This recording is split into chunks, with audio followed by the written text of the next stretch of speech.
સમાચાર સુરેન્દ્રનગરથી જ્યાં સુરેન્દ્રનગરના સાયલા માર્કેટિંગ યાર્ડમાં 7 મહિના બાદ ચૂંટણી યોજાઈ। ચેરમેન તરીકે સુરિંગ ધાધલની બિનહરીફ વરણી થઈ। વાઇસ ચેરમેન તરીકે મનુ સિંધવ બિનહરીફ વરણી કરવામાં આવી। જિલ્લા રજિસ્ટ્રારની હાજરીમાં ચૂંટણી પ્રક્રિયા યોજાઈ। માર્કેટિંગ યાર્ડમાં કુલ 14 બેઠક માટે ચૂંટણી યોજાઈ હતી। 12 બેઠક પર ભાજપનો વિજય થયો। ખેડૂત પેનલમાંથી 8 અને વેપારી પેનલના 4 ઉમેદવારો વિજેતા થયા।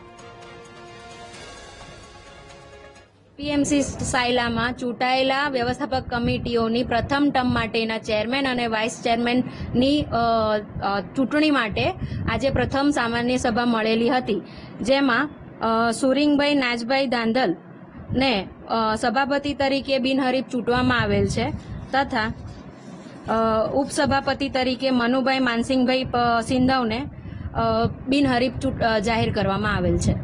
આજે સાયલા મુકામે સાયલાની માર્કેટિંગ યાર્ડની ચૂંટણી આજે ચેરમેન અને વાઇસ ચેરમેનની ચૂંટણી હતી।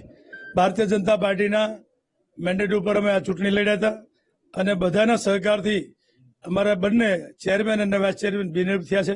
મારી સાથે ભારતીય જનતા પાર્ટીના અમારા જિલ્લાના મહામંત્રી ભાવેશભાઈ મકવાણા પણ અમારા આજને આ કવર લઈને આવ્યા છે। એ જ રીતે અમારા જિલ્લાના ઉપપ્રમુખ રાજભા ઝાલા, મંડળના પ્રમુખ મુકેશભાઈ અને જિલ્લા પંચાયતના સદસ્યશ્રીઓ, તાલુકા પંચાયતના સદસ્યશ્રીઓ અને માર્કેટિંગ યાર્ડના બધા જ સર્વાનુમતે અમારા ચેરમેન તરીકે સુરગભાઈ દાદલનું નામ એમને ફોર્મ ભર્યું અને બિનહરીફ થઈ ગયા છે। એ જ રીતે આપણા મનુભાઈ સિંધવ એ વેપારી પેનલમાંથી સાયલા વેપારીમાંથી એ વાઇસ ચેરમેન તરીકે નિમણૂક થઈ ગયા છે।